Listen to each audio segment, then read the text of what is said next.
Hi, everybody. Welcome to the Hammer Museum. I'm Claudia Bester. I'm the Director of Public Programs here, and I want to welcome you to tonight's presentation of the Mashup Americans Live. Woo! The Mashup Americans is the awesome podcast that dives into a wide range of topics through a lens of culture, race, and identity, celebrating the diverse communities that make us who we are, and explore what it means to be American today. What I especially love about the Mashup Americans is that they really get and really love and really revel in our cross-cultural, multi-hyphenated, noisy, joyous, messy, modern society, and that diversity is what truly makes America great. The Mashup Americans is hosted by the wonderful and talented Rebecca Lehrer and Amy S. Choi. Amy lives in New York, where she's worked as a journalist and editor for 15 years on publications like Bloomberg, Business Week, Women's Wear Daily, and TED, among others. Rebecca Lehrer lives here in LA, but did live in New York, where she was the Director of Business Development at New York Public Radio. Overall, she has 15 years of experience working in media, arts, and culture, particularly focusing on the shared cultural experiences that bring people together. Both Amy and Rebecca also make podcasts for the media company Hello Sunshine, including the hit podcast How It Is, which tells the personal stories of high-profile women. Their special guests tonight are Dexter Thomas, Marcella Arguello, and Keith Chen, with music by DJ Sizzle. So we are really, really thrilled to have the Mashup Americans live here tonight. And after the discussion on stage, we're having a party with music by DJ Sizzle and a cash bar and a crazy mashup of snacks from the so-called ethnic aisle. So please stay and mingle. And now, without further ado, please join me in welcoming our hosts, Amy Choi and Rebecca Lehrer.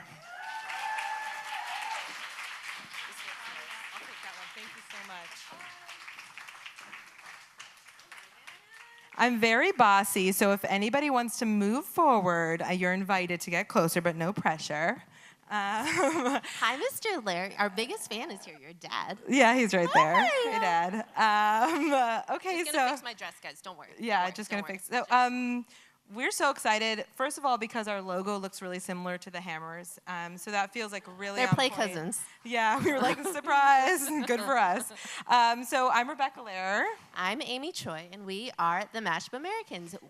Yeah. Yes, hey. Yeah. So this is like a just like an antidote to the news. So just think of it that way, as like the penicillin, the wine, the joy. We often find that in any and all of our conversations, we're just essentially doing group therapy. Yeah, so you're Americans. welcome to join us in that. We're all traumatized.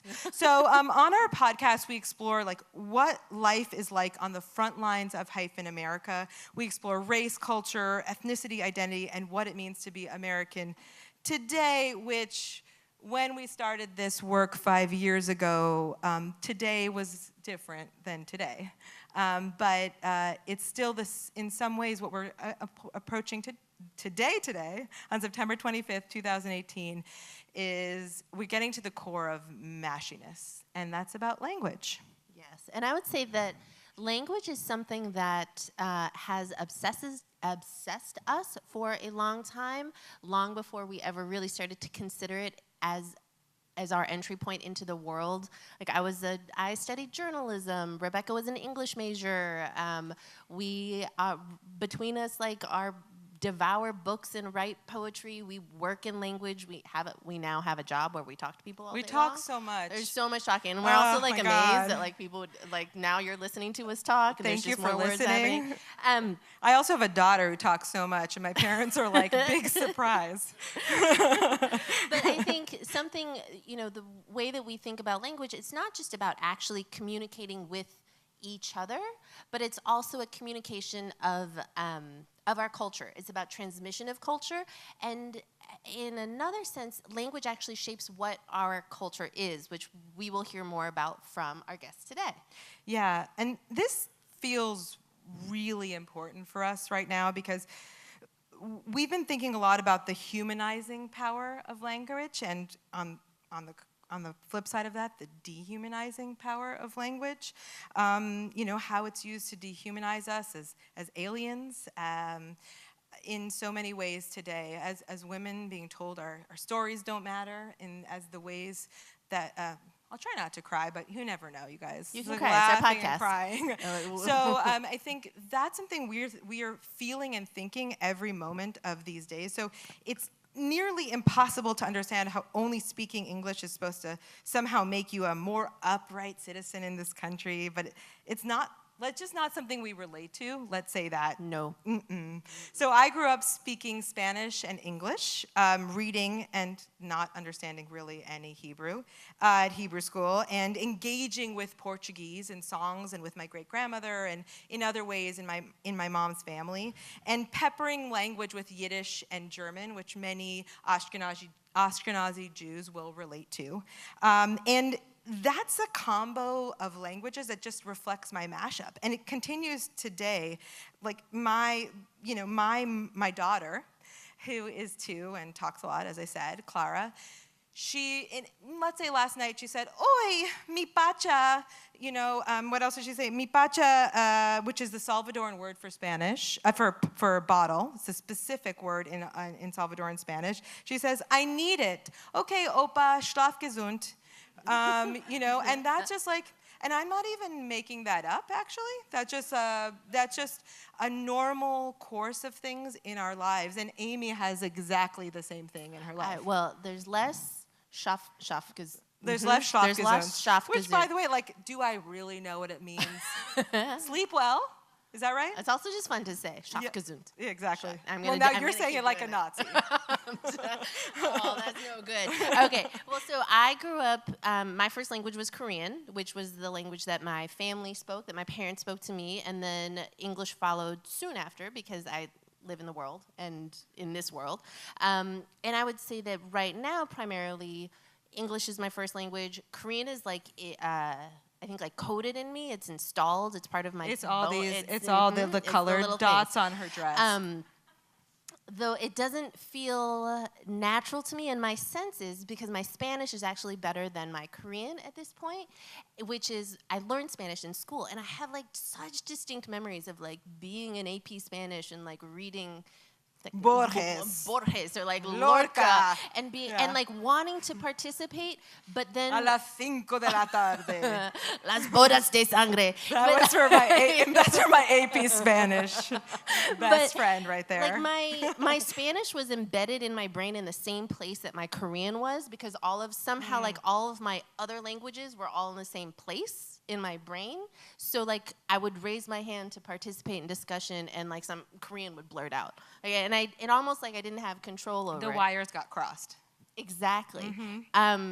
So I'm like really super great at being trilingual. trilingual. Well, and then she also married a Mexican Colombian American. That's so also then true. her kids, and your kids have very Spanish-ized names.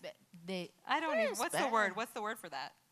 They sound like names in Spanish. They're Spanish names. Well, I think it's an interesting. We were actually just having this conversation earlier today, which is that like Rebecca Lehrer, people forget that she's Salvadoran. She's always like, no, I know my name doesn't sound like a Latin name. Whereas like my kids, Alejandro Bermeo and Serafina Bermeo, if you don't hear their middle names or see their faces, because then you're like, obviously those are Asian kids. But anyway. No, let's not get racist here. I'll to be like, and her kids look super. Anyways. Any way you look at it, as mashups who grew up speaking many languages, we're kind of more attuned, and there's studies about this, and this is why we brought in some academic professionals to make us feel good, about sort of thinking and problem solving and being bicultural is actually, you are better problem solvers because you can see multiple perspectives in anything you're doing.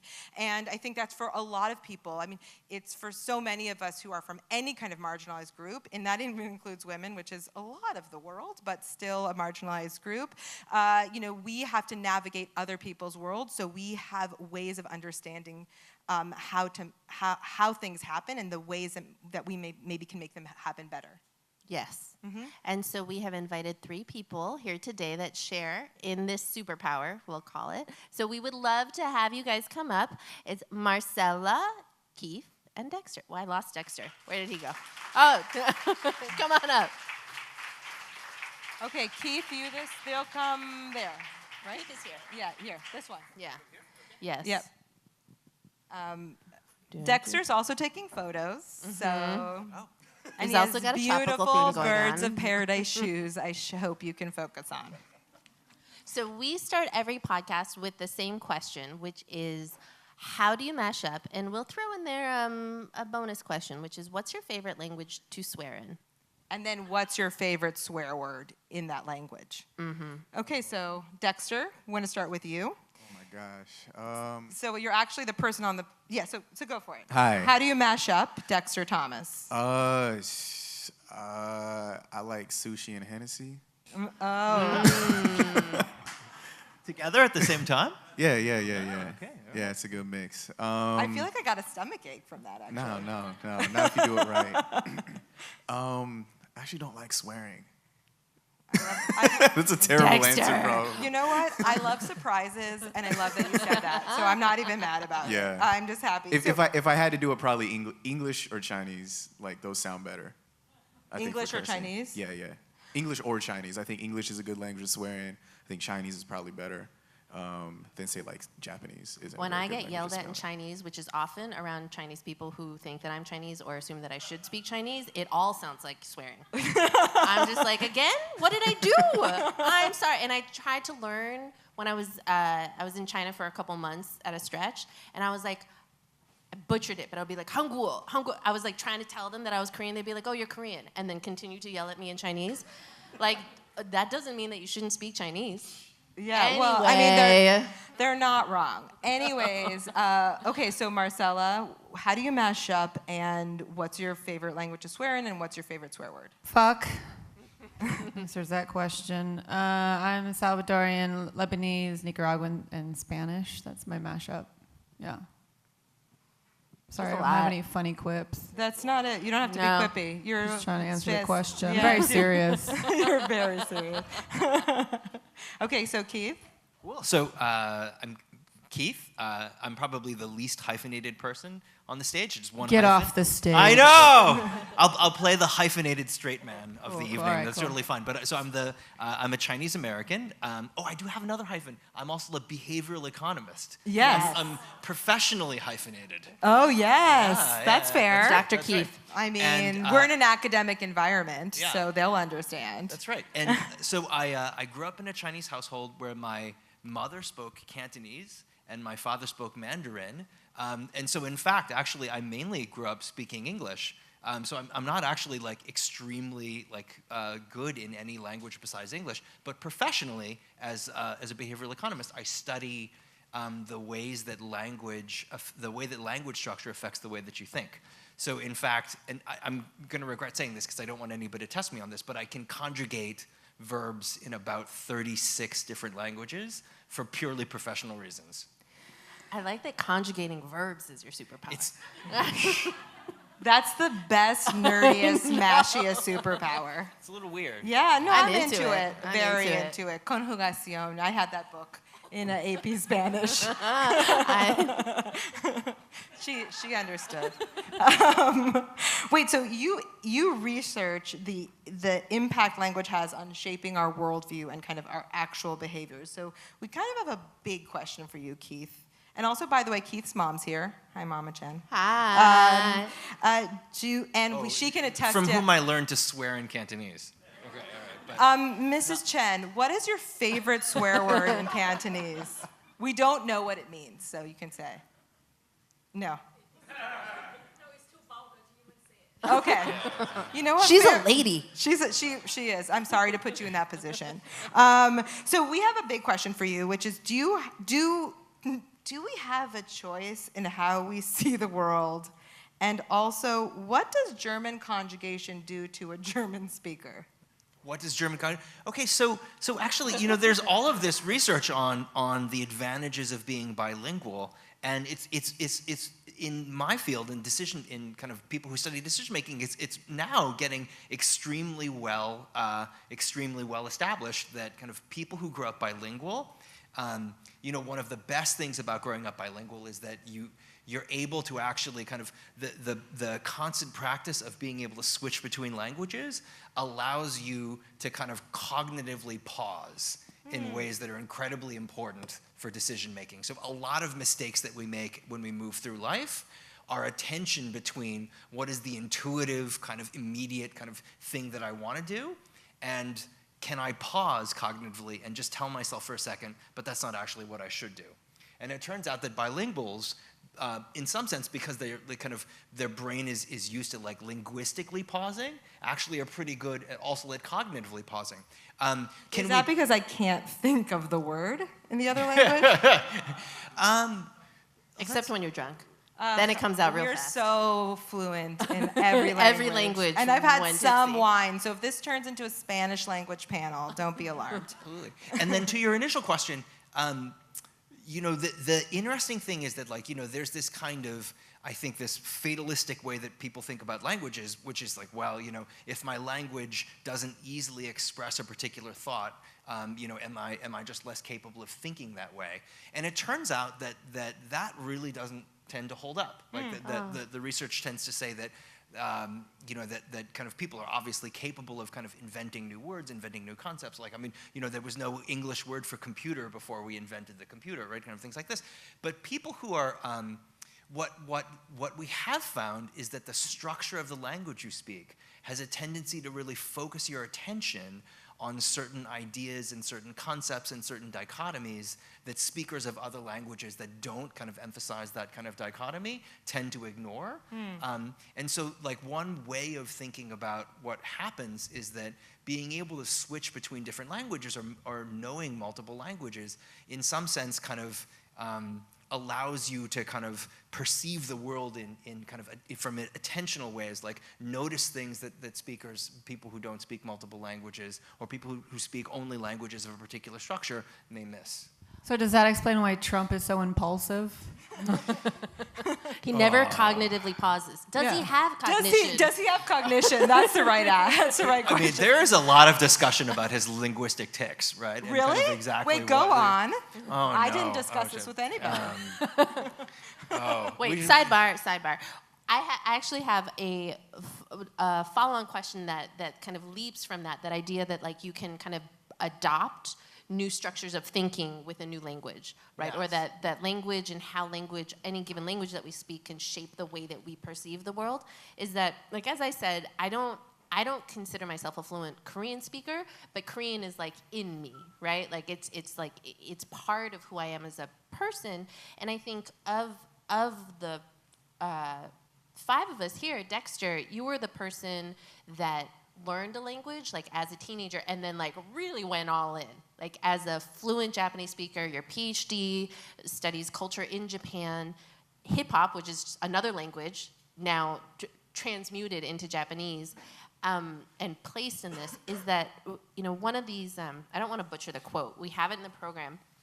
It's a Japanese author, Murakami, who says his line is, uh-oh, did I lose it? Oh, learning another language is like becoming another person. And I'm curious that as somebody who really picked up a language, and as I'd love for you to share the story, it was happenstance for you that it was Japanese. Yeah. Have you picked up also this new structure, this way of thinking that Keith is talking about? Maybe, kind of, yeah. So the happenstance was the way that I learned Japanese. My first introduction to it was I was on a school bus, and there was this kid on the school bus, and he had this piece of paper with basically the hiragana, katakana, which is like the Japanese alphabet, and he had it written on it, and I said, yo, what's that? And he said, oh, it's the Japanese alphabet. And he kind of told me, oh, this is like A, this is E, I, O, U. And I was like, oh, that looks easy, dude. Just make me a photocopy. It doesn't. It's not that easy. But that's and it could have been anything. It could have been Arabic. It could have been Korean. It could have been anything. It was just, hey, here's this like funny code with squiggles, and that looks fun, and nobody else that I know knows it. I didn't have any Japanese friends. I couldn't have cared less about Japan. Where were you growing up at this? San Bernardino, California. Right. Yeah. Mm-hmm. So I had no like investment in wanting to talk to Japanese people because I didn't know any. But yeah, somebody just showed me this fun code thing, and It was a puzzle. it was a puzzle, yeah. And so, you know, I learned a very small amount of it. Just, you know, I think I probably had a vocabulary of maybe 10 words. You know, hi, bye, my name is this, I like soccer, you know, whatever. But yeah, I mean, I didn't get fluent. I didn't achieve any kind of fluency in Japanese until I was 24, and then I probably hit my peak in Mandarin at like 26, 27 or something like that. So I didn't start as a kid. I didn't start when, you know, people say, you know, conventional knowledge says that you should learn at a certain, by that age or whatever. But yeah, I mean, I guess in terms of becoming a new person, or a different person or whatever, probably it's not super perceptive. I don't really perceive it myself. I'll have people tell me, like, people have seen me, Americans have seen me speaking Japanese, or they've seen like a video of me speaking Japanese, and they're like, yo, you're really different. Oh, And so for me, I interesting. don't really notice it. Wait, in what way? Are they observant enough to tell you in which ways you're different? Yeah, I mean, my body language apparently is completely different, and I don't really, you know, I'm not looking at myself, so I don't see it. If I look at it, I was, oh, okay, yeah, this particular thing I probably wouldn't do if I was just talking to like an American. But I mean, I'm black, so I've been code switching all my life, so that's pretty normal. And so for me, I think it just feels like an extension of that. It doesn't feel like maybe it just doesn't feel as foreign to me as it might some people. But yeah, I think there are some. Every now and again, I'll have somebody tell me that, yo, I've never seen you do that before, that kind of thing. Do you dream in Japanese ever? I probably have conversations with people in Japanese. Like, I don't really. That's the thing, is I don't really think about it, and Yeah. it can be sort of a mix of stuff. But like, say for example, if I'm talking to somebody on the phone, if it's in Japanese, I'm nodding and I'm bowing on the phone. Really? And it's totally normal for me. It's very normal for a Japanese like me person. doing Yeah, but if somebody sees me do it, like if all of a sudden like I'm at work or something like that, and I'm on the phone, I'll just notice everybody in the office is staring at me. It's like, what is happening? I've had that happen a couple times. Yeah.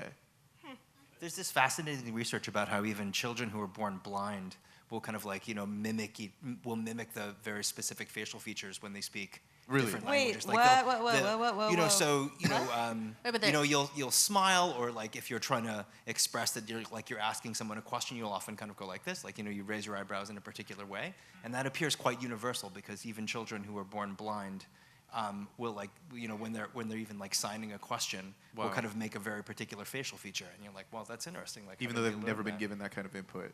Sorry? Even though they've never been given In that fact, input. they've never seen it. Yeah, that's pretty right? interesting, Even though actually. they've never seen it. Yeah. Wow. That's wild. Yeah.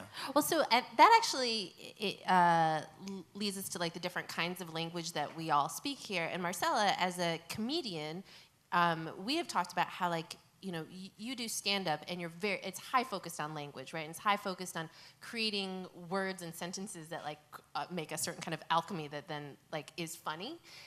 But you said that with your journey with Spanish, from being a kid to kind of losing some of your Spanish to then prioritizing speaking Spanish more, is that in that you developed a real respect for slapstick, like physical comedy, because that was like another language that you could take. I mean, slapstick is a universal language. Yeah. I mean that is also all we're talking about: raising your eyebrows, bowing. I mean, not to say that that's slapstick, but anything physical is a language.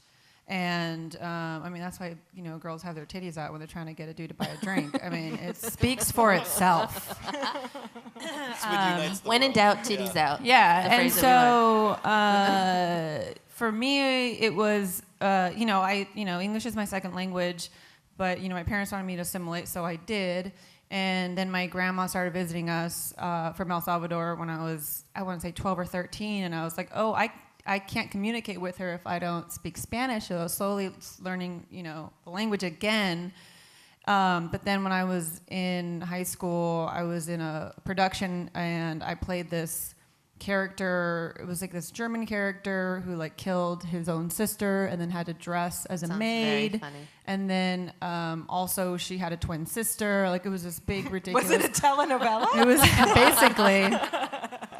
So it was a lot of comedy, a lot of physical comedy, and my grandma was visiting at the time, and so I'm on stage just getting dragged and being ridiculous and being over the top. And I'm very big. I'm 6'2", so I was like using my whole body as much as I could. As well as laying on a thick German accent, and I wish we had the video. yeah, and so my grandma was there, in the back, and I remember talking to my mom about it afterwards, like, oh, she must have been so bored because the whole production is in English. She was like, no, she was laughing the whole time because your body was just so ridiculous on stage. And that was one of the first times I was like, oh yeah, like I can use my whole body to make anybody laugh. And it's still true. I mean, that's the easiest way to make children laugh, is using your body, being silly and goofy and making faces. You make a face to a baby and they're going to love it. They'll stop crying. And so that's my favorite language is slapstick and physical comedy.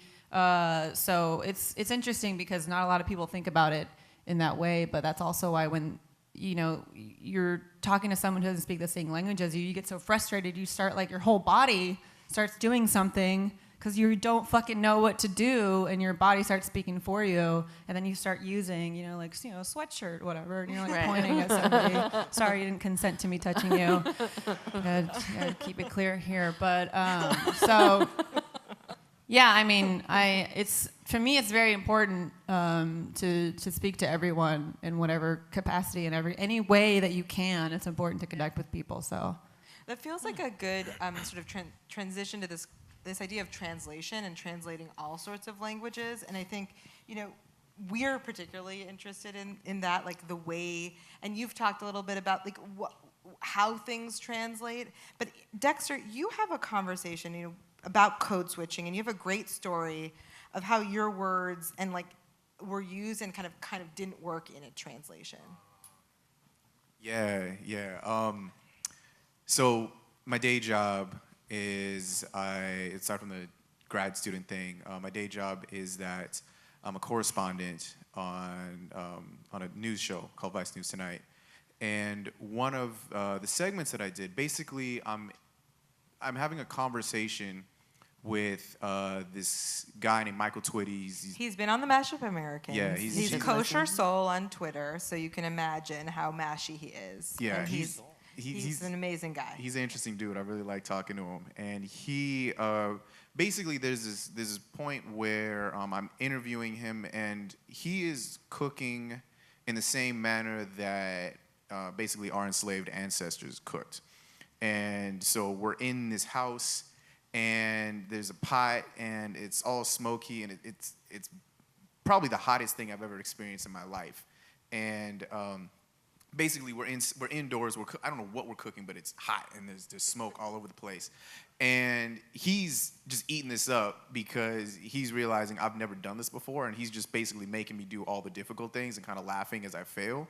And so he makes me go and stir the pot, whatever's in there, and all the smoke gets in my face. And he says, "Oh, did smoke get to you yet?" And I say, "Yeah, Ben got to me." Normal thing that I would say. Later, the segment is done, it's aired, and then I think somebody who was handling the French translation for our show had asked me, "Hey, I'm the one who handles the translations for the show. We're doing this for French. I wanted to ask you a question about something you said. There was a part where you said, it been got to me. And what does that mean?" And I was like, is that slang? And I'm like, Huh? I don't know. And I had to You're like, think who about it. defines slang? Yeah, well, it wasn't. I wasn't about to get that deep. It was more just like I'm just trying to, as somebody who has dealt with trying to translate things, and I'm not a good translator. I just rather just say the thing and like, oh, you know what? Come on, you know what this word is. You must know. Like I'm just not I'm not a good interpreter. I'm not a good translator. I just say stuff. But I'm trying to explain to her what it means. And I'm like, oh, okay, let me see. Basically, So it's not slang first. And I guess, so it been got to me, basically that, I think that's like a special tense of Ebonics.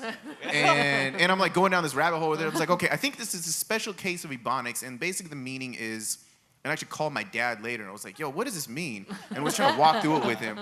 And so basically, I think what it means is that, and this is super amateur linguistics right here, I think what it means is that if you were asked, has the smoke gone to you yet? And you say, yes, it been got to me. That means, the been there means it got to me. It got to, you know, my eyes are watering and stuff like that. So it means it got to me, but also it got to me a long time ago. Yeah. It is in the continuing state of having gotten to me. Yeah. But also, why are you asking me this question? You can clearly see that my eyes are watering. Are you stupid? Like, and all of those things are in this verb tense. Like, I think there's actually like emotion in the verb tense. And I'm trying to explain it to her, and like, you know what? Here, just have this information. I have no idea how you're gonna put this into French. Godspeed, or yeah. She's like, it was. That's probably what happened. It was I just don't like, speak yes, French. I just my say- eyes are watering. That's probably it. But yeah, it was really interesting because I had no idea. I'd never had to explain that to somebody. Yeah. No, I mean, I feel like that idea of explaining, right? And that is so much of what being a mashup is like, we actually think about this a lot, about the explanatory comma. Which we are anti. We're in anti-explanatory comma. We're But like, we can also you're explain like, to you what also the fucking explanatory Google comma it. is. But Do you want to say what the explanatory comma I is? will explanatory comma, the explanatory comma, just for you, because you're friends. But so, for instance, Marcella was on the Mashup Americans, and other than my mom, she's the only other Salvadoran person we've had on the show, and she was talking about curtido, which is explanatory comma, the pickled cabbage that you eat in Salvadoran food with pupusas and all that. And usually we try not to explain it. I'm like, not like kimchi. It's a fermented cabbage. It sometimes has shrimp. You know what I mean? I'm like, you could figure it out. And so we have a policy, whereas if you listen to Morning Edition, Godspeed, love NPR, you can't, I love it. But they will explanatory comma everything. They'll be like, Nollywood, that is the Nigerian Hollywood. Because the Or like, assumption you know, is and I'm like, that the audience is all like them Right. and needs an explanation of what cultures that are not mainstream are. right. Whereas So, we're like, fuck it. yeah, you also come to our level. But I'm actually curious. I mean, I know, Keith, you told us a bit about different tenses, and this is where I can get really nerdy, but I'd love you. There was one specific one about Turkish that you explained, but also in English, how we do the, like, when we're telling things in history, how we that make you it the can kind present. of like switch around this way. I mean, this ties so closely to your example because it's so interesting that one of the prime examples is that English is actually very not rich with respect to tense in ways that like most other languages are. So for example, like, so what your example is basically like a past progressive. Like this happened back then, but it's still happening now. Yeah. And we don't have like a rich grammaticalized way in English. Like most African languages actually, for example, have a hedernal future, which is really hard to explain. Wait. to A English speakers. hedernal future? Stop. Here we need an explanatory comma. Can you spell that word? So, oh my goodness, actually, how do you, well, let me just say it because this is radio. But so like, we just said like a progressive, like I am running, English has that, like I'm running right now, I am running, right? You know, I will run, like there's a future. But in most African languages, for example, there's hedernal future, which is like, it's not happening right now, it's not, you know, but it will happen before the sun rises.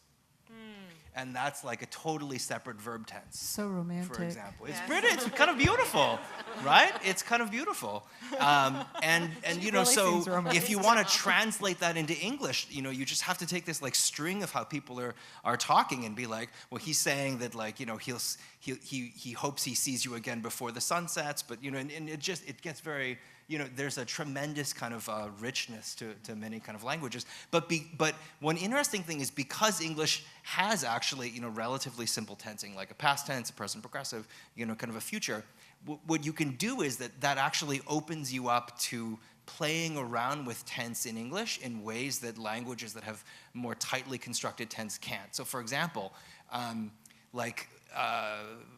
English authors often experiment with something called like the historical present. And it's a literary technique that you can't really do in many other languages, but you know, I'll give you an example.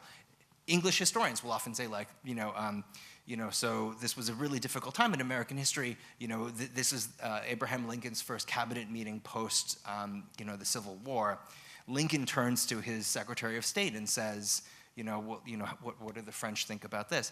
And you just realize I just suddenly switched to talking in the present tense. Like Lincoln turns, Lincoln says. It's kind of theatrical. Yeah, exactly. It's a little theatrical, right? It's basically the speaker trying to pull you into the moment by, like, in some sense, like embedding you. He's not lying to you. He's not saying, like, Lincoln is still alive and he's sitting over there and he's having a conversation in the present with the Secretary of State. But, there's this kind of almost like tense switching, almost like a temporal code switching in English that lets you kind of move your listener's kind of perspective around in ways that's much harder in other languages in which this is much more formalized. Wait, can I? I want to ask a question of you, but you also can. Do you want to? Oh, I was just gonna say that's why I hate when people try to diminish slang as a real, authentic way of speaking. 'Cause it's like it's relevant, and if you understand it, like why does it not exist? Well, it also is, we had a lexicographer from the Merriam-Webster on our show, Corey Stamper. She's amazing. And one of the things she said is, like, actually the things that exist and, like, dictionaries are kind of the last people to know. She's like, I'm a 50-year-old white lady, and I just make sure it's, like, put down in, I set it into print, what actually has been in queer youth culture or black youth culture for a long time. And so it's actually kind of past by the time I get to it. And I think that's the reality, is that there's a kind of, which we brought this, is this porousness and this moving of culture that it is always changing. And language, is constantly changing, right? Why? So when someone tells you, like, Spanglish isn't a real language, you're like, well, it's the language of, like, 300 million people speak. So the idea that language is only language if it's somehow codified as the correct language, whereas, like, I know that as a trilingual person, I get really embarrassed or, like, shy if I can't think of the word. There's, like, truly nothing more frustrating than knowing what I want to say and almost saying it, but then feeling like, am I going to get it out right?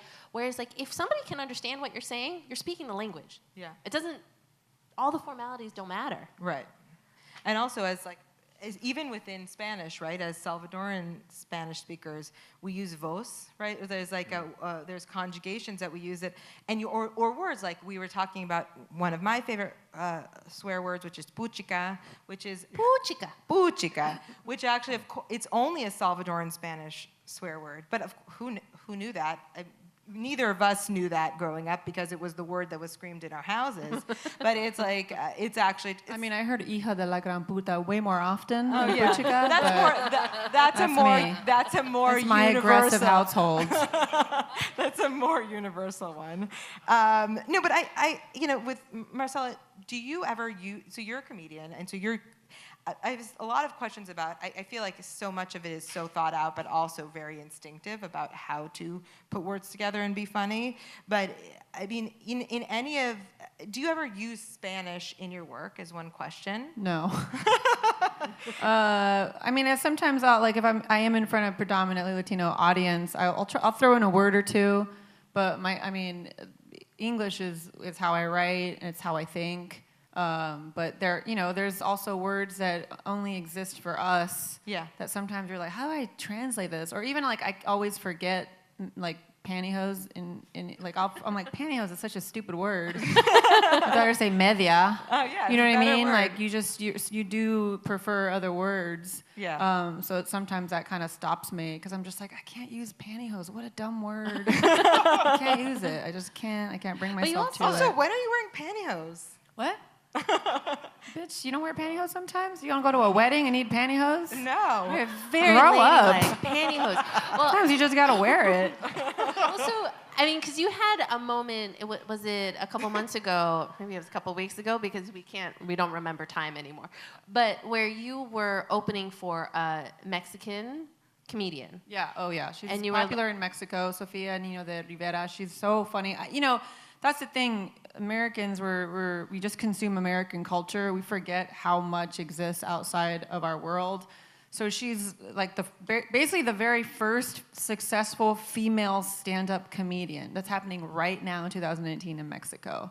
It's crazy. She has 2 Netflix specials. You can check them out if you guys are interested in watching what that is. Has translations, everything. And she was great. So I opened for her. We didn't know each other. She was just looking for, not even Latinos, just looking for comics to open for her that would vibe with her audience. And, she's all in Spanish, all Spanish comedy. And I was like, okay, do I have to be in Spanish? Because I don't do comedy in Spanish. And it was great because we were in Texas and everybody's bilingual, so it was fine. Her audience loved me, of course. I'm very charming, and but I went into it like my mom helped me break down one of my jokes in Spanish. I was like, I think this is how I do it. Here's the joke, and she would just kind of correct a word or two because I pretty much had it. I was just trying to confirm with her.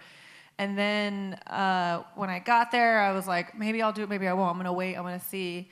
And I couldn't do it. I just couldn't do it. It was so difficult. And then I also realized the joke was actually super disrespectful too, because it's about Catholicism and like basically talking back to your grandma, which is like not okay in Latino culture. But if like you're American, it's fine. That's all white people do is talk back to their grandmas. So I decided I didn't even do the joke because the joke was actually bombing in English because it was so disrespectful. So I was like, wow, I'm not going to do this in Spanish. But ended up, so I did. And it's also just hard, I've been doing comedy for 12 years. Like I'm used to doing comedy in English. Like to do comedy in Spanish, it means that I'm starting at day 1, and it's frightening because I can make my family laugh in Spanish. But 1,200 people in Texas, a paid audience? I don't think so, bitch. Yeah. But I introduced the show in Spanish, and in Spanish I would tell them like, I'm gonna do comedy in English, but we're all here for Sophia, whatever. And they were really cool, and they were actually very cute. They were like, you did good in Spanish. You should have done a joke in Spanish. I was like, no, bitch. Yeah, you're like, you're only saying that because I didn't do it. Yeah, exactly. It would have been bad. Is being able to tell a joke in another language the ultimate kind of sign of mastery of that language? I think so because you have to you have to know the nuances of not just language but of hitting in English. I know exactly the word I need to hit with a inflection or with just the little twist or the exclamation. I know which word it is. But my Spanish is pretty good. But if you emphasize the wrong word or you use the wrong word, because also these are predominantly Mexican audience. This is predominantly Mexican audience, and some of the words, even when I was translating, and my mom was like, "Oh no, that's a Salvadorian word. Like you can't use that word." And I was like, "Oh shit, I didn't even know that." No. There were some words she was using. I was like, "Oh, I don't even use because I don't speak the Mexican Spanish." And I was like, oh, "This is actually harder than I thought." In my family, there's a lot of words where I'm like, "That's a Hebrew word?" Yeah. And it's like spoken in a Spanish accent by my Spanish-speaking family. I'm like, ay, que balagan, which is balagan means like sort of messiness and craziness in Hebrew. Literally didn't know that until my late 20s. So I'd be like, ay, que balagan, and people would be like, uh-huh. I actually remember a story from my friend Susie over here, I think maybe on your honeymoon, where there was something where like the difference between one is dulce de leche, which is a caramel-based sweet, and one was That was a really good explanatory one comma. is yeah. Anyways, I mean similar but different. I like how you didn't translate it. I'm not gonna. Oh, She's like, cajeta means pussy. Yeah, cajeta. I actually forgot exactly Dexter what won't the say story. it, but I'll say it. Yeah, I'm a man. That's not a curse word. What is a bad word, really? I started thinking about that today, about how people have concepts of, in terms of language, what words are bad and what words are good. But George Carlin had 7 bad words you can't say on television, and they're all just so stupid. And the real bad words are words like normal. Normal. Yeah. There's no such thing as normal. There's average. I think normal is the worst word that people use on a regular basis, but that's just me. You know what Am I getting too political here? No, that feels great for me. This is the least political I've been in a very long time. But I actually, funny that you say that. I think of common. I started to try to say common instead of normal. Like this is an experience that's common, but I don't want to say it's normal. Like I don't know if that's the actual right distinction between the definitions. Frequent? Yeah, I don't know. Average. You gotta say average. Yeah. It's average. That It's shit the is median average. experience. Yeah, it's the median experience, not normal. What is normal? Nothing. I mean, us? I mean, we got Trump in office, and that's supposed to be normal? I don't think so. That was a great political. Thank you. Yeah. I want to go back to Trump's cognition. Yeah, and how he has I don't it. want to I don't talk think about we're him good about it. actually, though. But Keith, it makes me want to die. Keith, you told us this story about, or sort of some information about Turkish, which blew my mind, which was the way that you tell it. You studied this. Oh well, so this gets back to this idea of like the language forcing you to pay attention to certain things. So in many languages, tense is really tied up with knowledge. So for example, in Turkish, so in English we're used to having tenses, which you just kind of indicate when something happened, right? Like in the past, in the present, in the future. In many languages, actually, you also have to indicate, for example, if something is in the past, how you know that thing. So for example, there are kind of fictional past tenses in some languages, and in languages like Turkish, there's an experiential past. So like, I have to talk about something that happened in the past using different verbs if I claim to have been there, versus something that I can infer because, like, the train left at noon. I wasn't there, but I can infer because it got here on time. And that's a totally different way of speaking than if I were to say, and I was on that train that departed at noon. So there's like the experiential past, flash to other languages like Chinese basically has no tense, right? So there's, you speak about past events and future events in exactly the same way. So it's the richness of what you have to constantly pay attention to, like, every time I talk about a past event, in order to speak correctly, do I need to think about how certain am I that this thing happened? Was I there? Am I sure that I was there?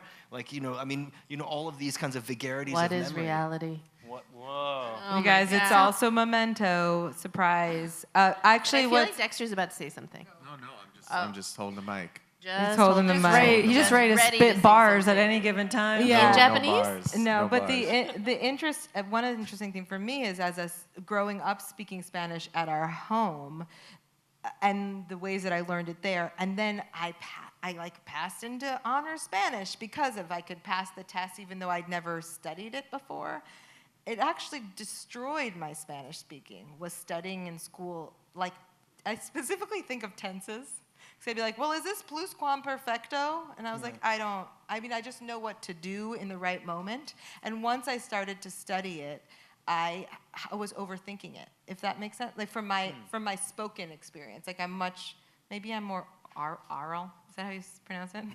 And maybe I learn languages more by listening. But also, the Spanish they were teaching in school is what, Spaniard Spanish? Right, You know, like totally. it's not the Spanish you were using in the house. It's not the Spanish you hear in California. It's Spaniard Spanish. It's like those guys in Yeah. Madrid. beyond formal. Yeah, exactly. And language has changed. So for example, like Brazilian Portuguese doesn't have a grammatical future tense, even though like Portuguese does. Oh, really? Yeah.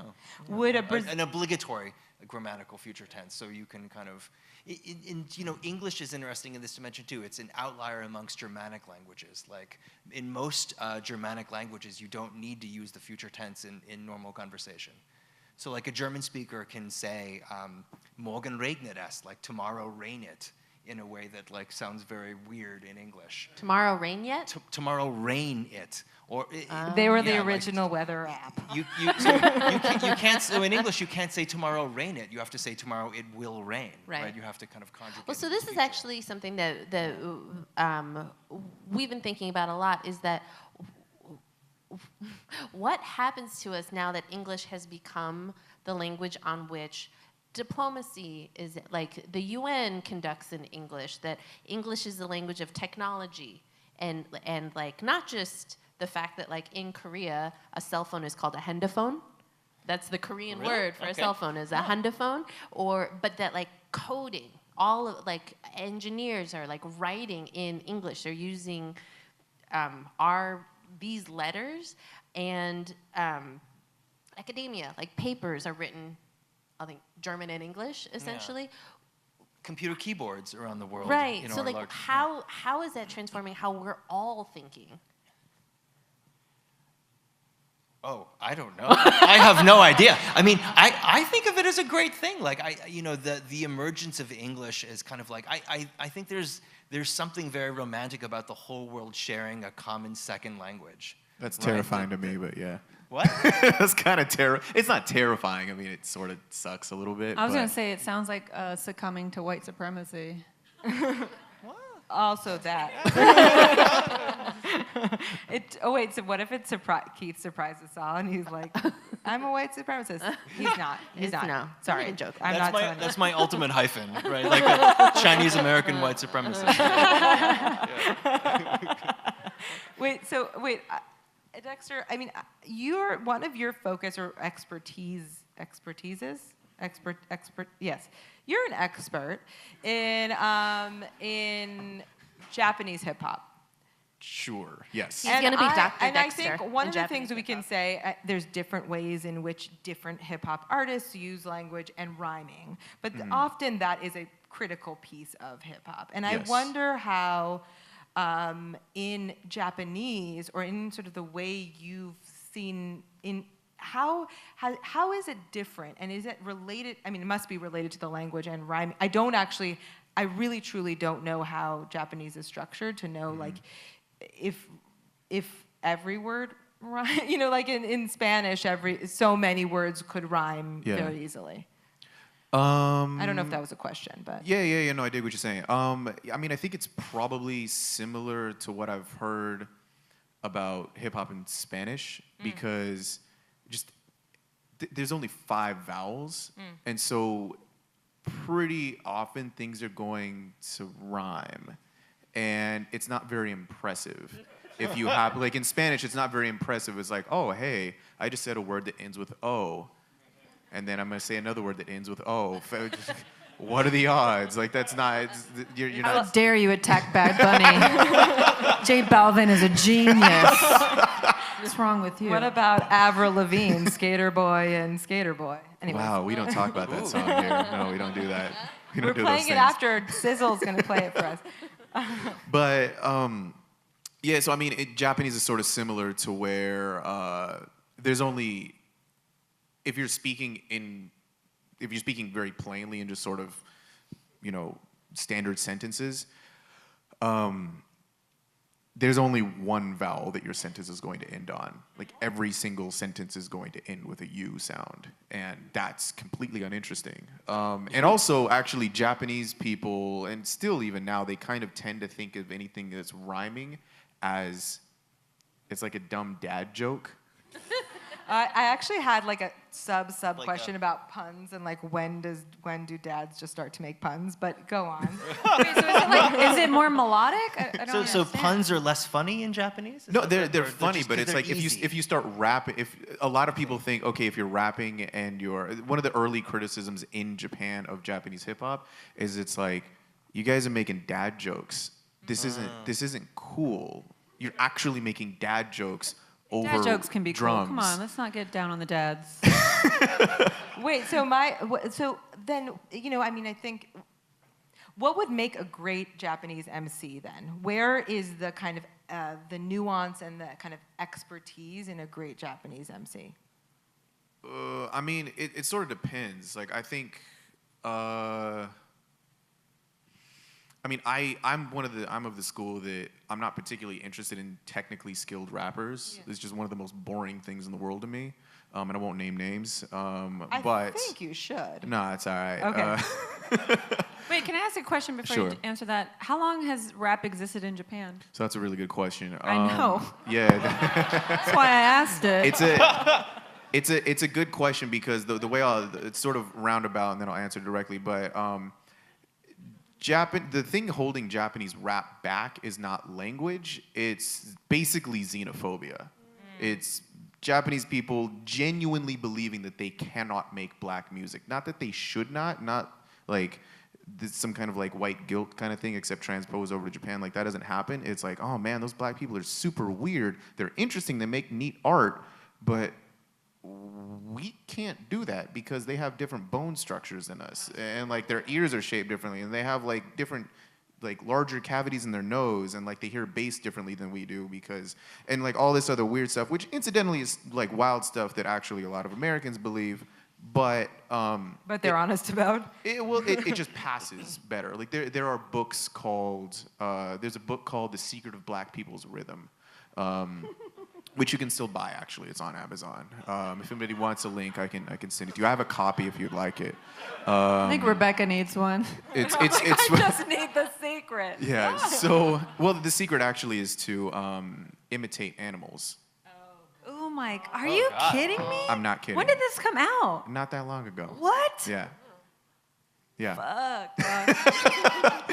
So Japanese hip hop really only got good, and I mean by Japanese standards, in say the mid-90s. But it's sort of weird because if you think about it, if you think of the fact that hip hop and punk have essentially the same commercial birth date, late 70s. Let's just take Rappers Delight as that, and right around there is when punk was happening too. By 1981, Japan had, Inu was. You can listen to it today, and I don't care what language you speak, whatever, but one of the best hardcore records ever made, like punk records, in 81. Like a year and some change. It took until mid-90s where Japanese people felt like, hey, we're starting to get the hang of this. And it wasn't a music thing. It was like, we can't make black music because they're black and they're like basically a different species. Whereas nobody feels weird about making quote-unquote white music. Whole other conversation. So, what makes a good rapper? Honestly, it's not being weird and thinking that you can't make black people stuff. That's honestly my answer. Yeah. Like some of my favorite, like one of my favorite rappers, Ko. It's one of them. I would never, and I don't think he would ever say that he is a technically, rapper, technically oriented rapper who does a whole bunch of, really intricate flows. He's basically just talking, but it's emotional and it sounds good. If anybody had I think the box set or whatever it was of Frank Ocean's track, have you heard Nike's? Mm-hmm. If you haven't heard it, there's another version with a Japanese rapper on it. That's Ko. If you want to know what he's saying, it's very, very basic. It's super simple. It's not impressive at all, but for some reason, the delivery is interesting. So, yeah. Interesting. I think it's probably true of everything we're saying about language right now, which is that it's about an expression of a feeling and about being able to communicate whatever is inside of you, and the technicalities don't matter. Yeah, and there's things that you can do in Japanese. There's some things that you can't do in Japanese that you can do in English. So English is like kind of this bizarre, kind of as you were saying, it's sort of a weird language, and I think it's kind of, it's an interesting tool. But there's some things that are cool and interesting in English that are just simply not, you can't replicate them in Japanese, and they're just not interesting. But in Japanese or even in China, especially in Chinese, like Chinese is also sort of limited for rap. But you can do things where the wordplay actually doesn't have a whole lot to do with the sound of it. It doesn't make sense until you see the character in your head and you go, oh my God, this rhymes, but also they're making a joke about how the character for what they just said is drawn. And that's completely next level, and you'll never be able to explain that to somebody who doesn't actually speak the language, why that's like, cool. C is for cookie, and cookie is for Very close. Yeah. Thank you. There are these cool experiments, really preliminary stuff, but on like this quirk in the Japanese language, potentially giving Japanese babies a little bit of a superpower, which is so like a really basic feature of almost all languages on the planet is that the first distinction that babies learn is like near versus far. And it's in everything, right? So this versus that is something that's close to you versus far away. Here versus then is like time is now or time is far from me. Like then can both be the future and the past, right? Like I'll see you then versus back then, kind of thing. Yeah. And like, here versus there is like close to me versus far from me. And so Japanese is one of the only languages on the planet that has a three-way distinction instead of just a two-way distinction. So like for example, I would say like this chair, and my mom is sitting on that chair. Yeah. Okay, And so then that's like, yeah. even further away. Yeah, you're right. Exactly, Yeah. right? So in Japanese, like when you're speaking, so in English, you just need to think, like, is this thing close to me or is it far from me? Like, this is my chair. Of course, that's English my people mom's are chair. like obsessed with it related to themselves. Yeah, and like, the chair out in the courtyard is still that chair, right? So this is me and that's everything else. Whereas in Japanese, it's like kore, and then are. Like there's both a this, a that, and a thunk, which is like this is like close to me, Yeah. that is close to the listener, Yeah. and thunk is like far from both me and the listener. Right. And so Yeah. like there's this emerging evidence that because in order to speak correctly in this like really primitive like first kind of thing you have to learn way, Japanese children actually learn to think about not only what they can see, but what the person they're talking to can see much earlier than like children who speak other languages. Huh. This is why I love all the articles about Japanese child rearing. Makes a lot more sense. Huh? Yeah. I think we want to wrap up and let anyone ask questions, but I just in the spirit of the Jewish New Year, as you could see, that was going there.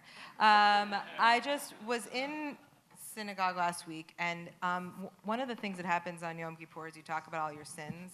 And so speaking of language, is that your sins in that moment are said in the plural, right? You say them in the we form. And so I think that's something really profound to think about as we think about language and our collective world and the way that we as mashups care so deeply for each other and have to be here for each other, particularly in this moment where language and legislation is being weaponized, as it always has been, but against us. And I think to think about the we and how we as even if it's your experience, Dexter, is different in many ways to mine. We are all people, and we need each other.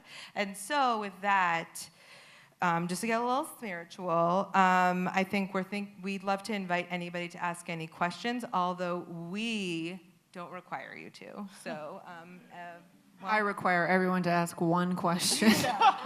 we I have are very different bossy. standards, yeah. Yeah, come on. Hold on. There's someone who's going to come to you with a mic that you need to hold very close to your mouth. Extremely close. Okay.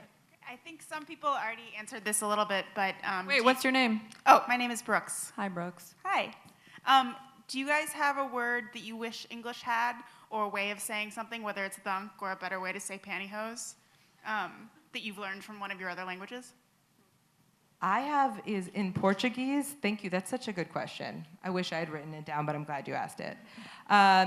Is saudades, which is a longing, but it's like a fully soulful longing for somebody, for a place or a person. So, and it's just so Brazilian, really. Like, I have saudades for this. For drinking caipirinhas on the beach or something, but it's so soulful and it feels so rich. Yeah. I love in Korean how specific the relationships are and what people call each other. So, for example, I'm a younger sister. I have an older sister, and I call her Unni to this day. I mean, I'm a grown-ass woman, and we're approaching middle age. She's a groaner. And she's an even growner-ass woman. But I call her Unni, which is what a younger sister calls her older sister, and it just signifies like a really special kind of relationship. And if I had an older brother, I would call him Oppa. So like my kids, my younger daughter calls her older brother Oppa, and it's just, I think, a really special bond that we have that connects us. Like, and she calls me Amy, or whatever she wants to call me. But like it's like a sign your of sister or your daughter? But that would be funny. If Fina was like Amy, you would be mad. Oh, that wouldn't be appropriate. I'm so sad because I was gonna say the richness of kind of family relations in kind of most Asian languages too. I mean, I really like, how in Cantonese is even more complicated than Mandarin, but like how, if this is, my aunt by marriage versus by birth, by blood, or if this is, my father's older brother versus his younger brother, or, my grandmother on my mother's side versus my grandmother on my father's side, that all of those things kind of, and like, the diminutive and the, like, I mean, all of those things are wrapped up in ways that, like, it feels like the word grandmother just doesn't like capture. Totally. Right. Or, I mean, we or try like and make up for maternal it. grandmother feels so like. I know you can make up for it like grams and like you can try and like do it. But but it's not other people don't know. Yeah, exactly. Yeah. Exactly. Yeah. I mean, I think I basically said like there are words I just prefer than the English translation. But speaking to what they're talking about, I do like no one calls me aunt or auntie. I'm strictly a tia. Like I'm only a tia. Even for people who speak English, I have an Indian friend who has a new daughter and she's so beautiful, and his mother-in-law was like, "Oh, is your auntie Marcella?" I was like, "No." I was like, she has all the aunties she can have. She has one tia, and that's me. Like I am not an aunt for any. I'm not an aunt. No, I'm a tia for everybody. Totally. So. Agreed. Thank you so much. Maybe, and I'll just keep this in a similar theme, maybe pronouns. In Japanese specifically. Like Chinese is, I mean, at least Mandarin is pretty, there's not a ton, except like for second person or whatever, there's like 2. But in Japanese, depending on which you use, so like in Spanish is like tú and usted or whatever, which to me doesn't seem as strict in its separation as a lot of stuff in Japanese. So just, I mean, off bat, I can think of probably 3 different ways to say the word I, like my name is whatever, I or my or whatever. And depending on how I say that, depending on which I use, depending on which first person pronoun I use, that would tell everybody in the room, okay, this is what this person thinks of themselves, and also this is what they think of me because they're using that word to me. So there is a word that, for example, if I don't know any of you, and I started calling myself this pronoun, you'd be like, what? Who does this guy think he is? Like, what a rude jerk, you know what I mean? But there's a much more polite and much more deferential word, and it's interesting because also even with friends, in general, when you call them, you don't really, you call a friend by their name, by their first name or their last name or something like that. If you get pissed off at them, you call them you, and it's just like, what happened? And depending on which you use at them, it can actually, you can legit start a fight in Japanese by saying the word you, just right off bat. Like you can get punched over that. So I just find it interesting. Don't do Good to know. Good to know. Well, it's interesting that Amy actually, I mean, you've talked about the sort of the Korean tense or like deferential language that you know. I mean, Oh, yeah. Well, you so learned. Korean is very much structured in like Hierarchy. yes. So the way that I would speak to my parents is never a way in which they would speak to me. So I find it extremely difficult. I cannot converse with somebody who's my peer because I've never spoken that language. Like it's not like my cousins or my friends who are Korean that, because we were living in America, we all spoke English to each other and responded to our parents in Korean, or our parents spoke to us in Korean. But I don't have Korean that is like equal. Pure Korean. Yeah. Yeah. None. I prefer when you speak to me in deferential Korean. Yeah. Any other questions? Go for it. Oh, he's getting a mic. Oh, he's getting sorry. a mic. I'm just wondering, what is that? That What's your name? Leo. I'm just wondering what that Salvadoran swear word that you mentioned earlier, what that meant. What does it mean? Hija de la gran puta? No, the other one. Oh, Puchica. puchica. Yeah. It's just fuck. Okay. Yeah. I mean, it's a like type a- of fuck, yeah. type But it's of like fuck. you're reacting, puchica boss. Yeah. Like you're just like, oh, fucking A, bro. It's like exactly how you say it. exactly how it feels. Yeah. That's how it. Ay, puchica. I la gran Yeah. puchica. Yeah. That's it. Yeah. I think it's a watered down version of Yeah. a swear word, but Yeah, I'm that's sure. how. English Yeah. does feel like less onomatopoeic than a lot Yes. of languages, right? Like Yeah. we don't really like English words just don't feel like they sound as much as some No, there's no languages do. feeling. Yeah. Ugh. I hate it. You guys are really judgy. That's all right. It does. English swear words sound just like hitting you with a rock. Oh yeah. Yeah, it's all just it's like bludgeoning. You know Yeah. what I mean? Shit, fuck, bitch, cunt. Yeah, there's just like Monosyllable. you know what I mean? There's no Yeah. There's I no. gave the example. 'cause Well, I it's knew you also wouldn't. like the Thank you. romance of certain language. It's funny. This is not a swear word, but it's like the kind of metaphors that are used in other languages versus in English. Like when I sent a picture of my very deliciously fat baby to a Brazilian friend, and the WhatsApp message I got back was, "Wow, your milk must be very rich." Wow. And like obviously Oh my there's a God. Portuguese phrase for that, but she just translated it into English. It's a great compliment. Thank you. Yeah. And actually, my pediatrician said I probably did have rich milk. But no, I just thought that was the best. I was like, there's no English version of that. It'd be like, your kid's fat. Or like, what do you feed her? Like, as opposed to like, ooh, your kid, like your milk is so rich. It's like both passive aggressive and very direct. Like, I just love the whole thing. You like Yeah. that Doja Cat song? Bitch, I'm a cow. Moo. Anybody? Nobody. Okay. That's a classic. That's a classic. Great song. That's what came to mind when you said that. Okay, anything else, or should we dance and drink things? Anybody have questions? Let's do- Don't be Oh, scared. yeah. Name. Yeah. Sarah Eaglehart. Oh, yeah. I don't know if this is actually working. Yes, it It is. is okay, all right. Did you guys, I got here late, so I'm not sure if you guys actually did the honoring Get of the out. people of this land. Did you guys do that? No, we didn't. Do it. Go for it. Let's do it together. I'm not supposed to do it. You're supposed to do it. Wait, guide us. What am I supposed I honor this place? Yeah, I mean, it's as simple as saying, like, we're on Tongva land, and we want to honor the fact that that's where we're standing right now. Great. And it's Tonva land? Tongva. Tongva Yeah. land. So I'm Oglala Lakota. My name is Sarah Eaglehart. I've been on their podcast. She's the best. Yes, it's We'll be true. last, Sarah. But I got here late, so I felt like that was a good question to ask y'all because I was like, have you Thanking done and being that? grateful for the place we are. Right. Yeah. Right. And all the people who came before us to make it Yes. possible for us to be here. And actually, like, the thing for me is that it actually doesn't need to be a native person. It's actually, like, more powerful if it's a non-native person that does it because you're reinforcing and role modeling the behavior of how Yes. to do that. Well, I think that is, I love that. Thank you very much for doing that and for inspiring us. And I think that's our next 3 series is also about how we incorporate ritual and how ritual is incorporated into language as well. But I think thanking our Tongva ancestors and community for making this place possible for us. Yes, thank you.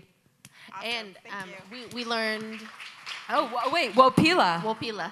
right? Wopila, Sarah. Wopila. Yeah. Thank you for being here. Yes. Um, Wopila actually means like deep gratitude. Like Pilamia it's a Lakota language, so Pilamia is thank you. Wopila is actually like deep gratitude. It almost like borders on like thank you God. Like that's actually like it means something different.